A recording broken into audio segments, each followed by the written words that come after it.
नमस्ते, माझ्या YouTube channel मध्ये मी तुमच्या सगळ्यांचं स्वागत करते। आज मी बनवते मस्त चटपटा ब्रेडचा नाश्ता।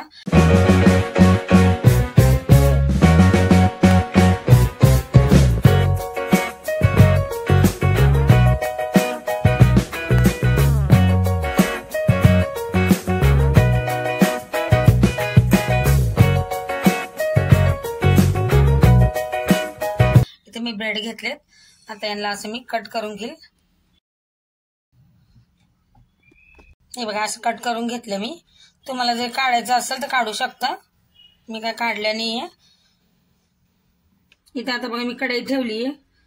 इथे मला ब्रेड असं मस्त क्रंची करून घ्यायचे तसे। त्याच्यात बटर टाकले मी थोडंसं। ब्रेडला मला असं एकदम मस्त असं भाजून घ्यायचे। ह्याला मस्त आपण असं खरपूस भाजून घ्यायचं, कलर बदलस तर। हे बघा, ब्रेड मस्त असे मी खरपूस भाजून घेतले। आता याला मी काढून घेते। हे बघा, कढईत तेल टाकून घेतले मी। आता याच्यामध्ये मी टाकते जिरं। जिरं तडतडले की याच्यात आता लसूण बारीक चिरून घेतला आणि हिरवी मिरची 2 हिरवी मिरच्या घेतल्यात, कढीपत्ता हे पण टाकायचा। आता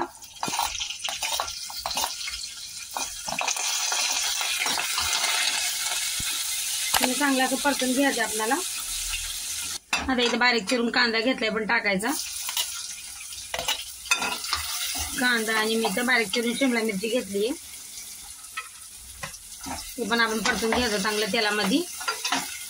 आता इथे बघा टमाटर घेतले बारीक चिरून, याला पण आपण चांगला तर मऊ होऊ देऊ। इथे बघा टमाटे, शिमला मिरची, कांदा हलकासा मऊ झालाय। आणि इथे बघा धनिया पावडर, लाल मिरची, मीठ, हळद आणि गरम मसाला घेतलाय। टाकून आता याला मिक्स करून घेते मी। इथे बघा टमाटर केचप घेते मी। आता आपण टाकायचं थोडंसं सोया सॉस। आता हे मिक्स करून घ्यायचं आपल्याला चांगलं। आता याच्यात थोडंसं पाणी टाकते मी, बस थोडंसं टाकायचं आपल्याला पाणी। हे बघा, आता झालाय मसाला आपला चांगला। आता याच्यामध्ये ब्रेड मी फ्राय करून असे घेतले होते भाजून, ते टाकते। आता आपल्याला मिक्स करून घ्यायचंय चांगलं। हे बघा किती मस्त झालं आपल्या ब्रेडचा नाश्ता, एकदम फटाफट झटपट होणार रेसिपी। आता याच्यात बारीक चिरलेली कोथिंबीर टाकून घेते आणि इथे थोडंसं चीज घेतलंय मी। आता हे मी काढून घेणार आहे। बघा किती पटकन बनून तयार झाला आपला ब्रेडचा नाश्ता। व्हिडिओ आवडला तर लाईक आणि सबस्क्राईब जरूर करा व्हिडिओला।